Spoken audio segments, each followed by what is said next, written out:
Good afternoon, Innovation Nation, and welcome to another news video. Now, in a recent interview with both Shigeru Ohmori and Junichi Masuda, there was a question. Here's the link to the interview, by the way, if you guys want to just read it yourselves. But I'm just going to be looking at a little tiny snippet of information because this information stood out to me. Apparently, in an interview, Shigeru Ohmori said that him and Junichi Masuda have considered implementing Pokemon combat several times. By Pokemon combat, they mean real-time combat, because that's what it says in Spanish. Tiempo real, yeah, real-time combat. Oh, in real time, there you go. But that they always end up turning to turn-based combats that the fans enjoy more.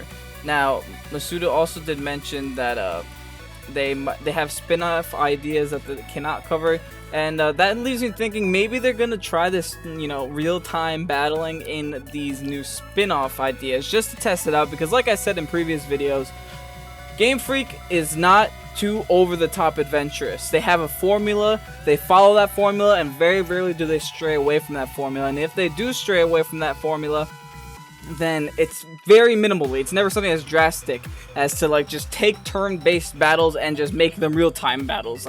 That's a little excessive. They kind of did try that, I guess, in the Fighter, which was a Pokken tournament. That was all real-time, but that was a fighting game. It's completely different than Pokemon battles. It's not like different moves are super effective against other Pokemon, etc., etc. There's so much intricacies to Pokemon battling in a turn-based style that in order to make it real-time, you'd have to change so many aspects of the game.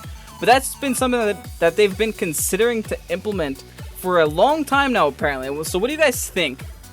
And this is the common question of the day, by the way. What do you guys think of a turn-based system getting completely taken out of Pokemon and it being real-time? Because there have been franchises in the past, RPGs, JRPGs, that have done this successfully.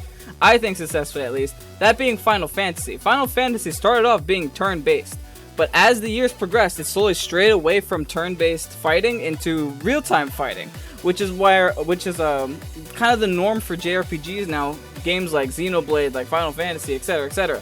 They have real-time fighting with cooldowns and crap like that. So I think that's always interesting to think. Maybe Pokemon wants to take a step in the right direction, but I think it's very different for Pokemon.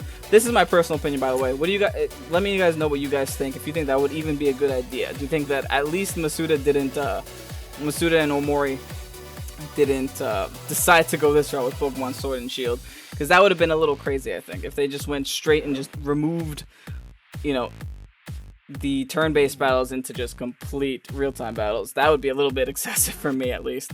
But I think that Pokemon itself is so intricate with all the different typings and speed tiers and HPs and stats and 900 different Pokemon. How do you balance that?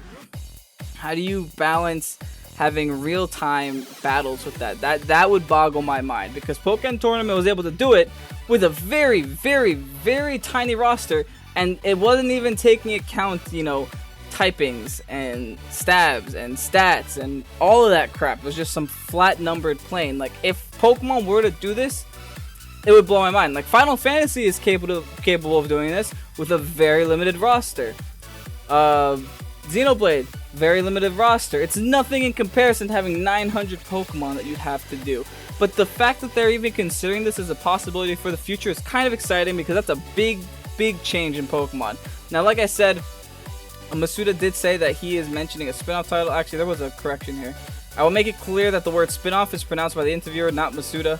What Masuda does say is that they have ideas relating to real-time combat in other games that they can't uncover. There you go. So they want to try this with spin-off games, in my opinion, or in other games. I mean, Town is also a game they're working on. I have no idea if that is real-time battles. It looks turn-based to me, if just from the trailers. But they are planning on bringing real-time combat to other games. It doesn't, maybe that would make more sense to me, because they are working on other titles. It's not just Pokemon. I think that if they were going to bring turn-based to Pokemon games, that'd be a little ridiculous in my opinion, because that'd be so difficult to do, right? I mean, if they're up for the challenge, there's no way they'd be able to get that done in a 2-year cycle with that many Pokemon. That's just my personal opinion. And there's also something to mention. Masuda hasn't even spoken on his timeline on Twitter for 12 days, dude. That's not common of him to just take gigantic gaps. Like, he's usually very active on Twitter, and the fact that he hasn't taken a single tweet, I mean, it could be for a lot of reasons. It could be because he's working on the game even like more so, especially with all the negative criticism. It could just be because he's being spammed with too much negativity. He doesn't even want to go on social media. Like, you have to remember, this man is a human, so he could just be receiving too much negativity, not want to have to, you know, live his life with all that much negativity. So he's just avoiding the direct negativity on Twitter. But he could also still be listening. Obviously, he's reading what we're saying. There's no way you can ignore it for this long. He knows what's going on. He's not an idiot. Pokemon and Game Freak have sent out surveys to like random Nintendo, I guess, patrons, people that have Nintendo Switches and DSs and crap. The recent survey on the whole situation that's happening now. So I know that is going around, especially in EU, at least. So they know what's going on. They're not completely ignorant to the fact. It's just kind of weird that he hasn't been talking on Twitter, but he's still capable of making interviews. Like, this interview was from Tuesday, June 18.